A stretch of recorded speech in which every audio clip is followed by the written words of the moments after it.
كانوا قليلا من الليل ما يهجعون وبالأسحار هم يستغفرون. أعوذ بالله من الشيطان الرجيم. بسم الله الرحمن الرحيم. يا بني إسرائيل اذكروا نعمتي التي أنعمت عليكم وأوفوا بعهدي أوف بعهدكم وإياي فارهبون. وآمنوا بما أنزلت مصدقا لما معكم ولا تكونوا أول كافر به ولا تشتروا بآياتي ثمنا قليلا وإياي فاتقون. ولا تلبسوا الحق بالباطل وتكتموا الحق وأنتم تعلمون. وأقيموا الصلاة وآتوا الزكاة واركعوا مع الراكعين.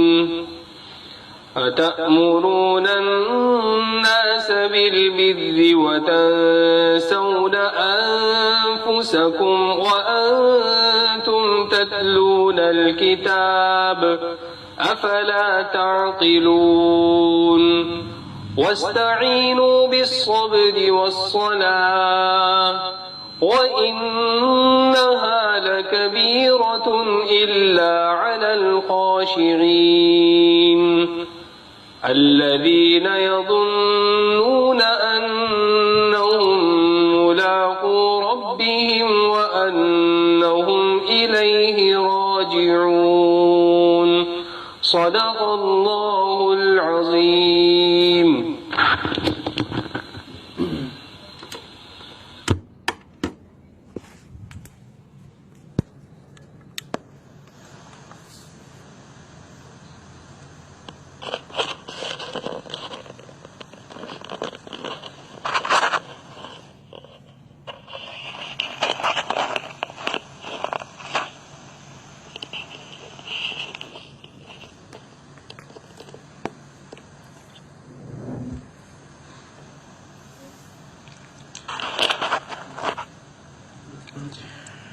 الحمد لله نحمده ونستعينه ونستغفره ونؤمن به ونتوكل عليه ونعوذ بالله من شرور أنفسنا ومن سيئات أعمالنا. من يهده الله فلا مضل له ومن يضلله فلا هادي له. وأشهد أن لا إله إلا الله وحده لا شريك له. وأشهد أن سيدنا ومولانا وحبيبنا وشفيعنا محمدا عبده ورسوله أرسله إلى الناس كافة بشيرا ونذيرا وداعيا إلى الله بإذنه وسراجا منيرا. صلى الله تعالى عليه وعلى آله وصحبه وبارك وسلم تسليما كثيرا كثيرا. وبعد فأعوذ بالله من الشيطان الرجيم. بسم الله الرحمن الرحيم. ألف لام ميم ذالک الکتاب لا ریب فیہ ھدی للمتقین الذین یؤمنون بالغیب ویقیمون الصلاة ومما رزقناہم ینفقون۔ صدق اللہ مولانا العظیم۔ بزرگوں اور بھائیوں،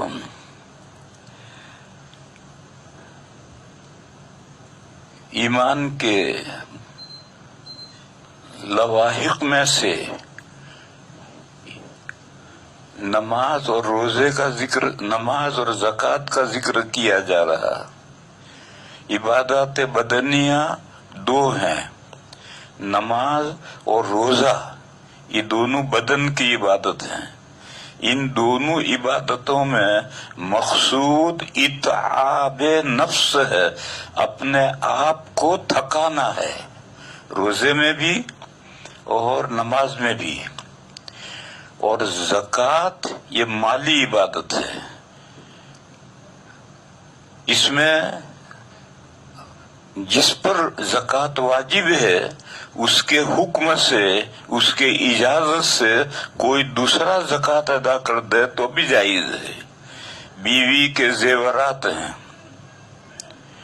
بیوی نے میاں سے کہا کہ آپ میرے زیورات کی زکوٰۃ دے دیں، اور میاں نے زکوٰۃ دے دی تو زکوٰۃ ادا ہو گئی، کیونکہ یہ عبادت مالی ہے اور اس میں مقصود ہے غریب تک تعاون پہنچنا۔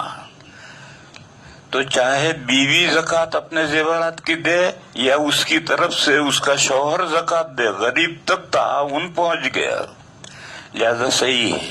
لیکن اس میں صراحتاً، دلالتاً، عرفاً بیوی کی اجازت ضروری ہے، اس کی اجازت سے شوہر زکوٰۃ ادا کرے گا تو زکوٰۃ ادا ہوگی، بغیر اس کے علم و اطلاع کے اگر وہ زکوٰۃ دے گا تو زکوٰۃ ادا نہیں ہوگی۔ کم سے کم اتنا تو بیوی کا اس میں حصہ ہونا ہی چاہیے کہ وہ میاں کو حکم دے، یا میاں کہے کہ میں آپ کے زیورات کی زکوٰۃ دے رہا ہوں، اور بیوی سن کر خاموش رہے، اس کے علم میں آ گیا تو بس کافی ہے۔ یا ہر سال شوہر بیوی کے زیورات کی زکوٰۃ دیتا ہے تو یہ اس کا عرف ہے، اس کے گھر کا عرف ہے، تو اس عرف کے مطابق۔ اور اگر بالکل علم و اطلاع نہیں ہے اور ایک کی زکوٰۃ یا صدقہ فطر دوسرا ادا کرے گا تو ادا نہیں ہوگا، علم و اطلاع ضروری ہے۔ بہرحال میں کہہ رہا تھا کہ زکوٰۃ چونکہ عبادت مالی ہے اور اس میں مقصود غریب تک ہیلپ و تعاون پہنچنا ضروری ہے، چاہے صاحب مال ادا کرے چاہے کوئی دوسرا اس کے حکم سے ادا کرے، ہر صورت میں زکوٰۃ اور صدقہ فطر ادا ہو جاتا۔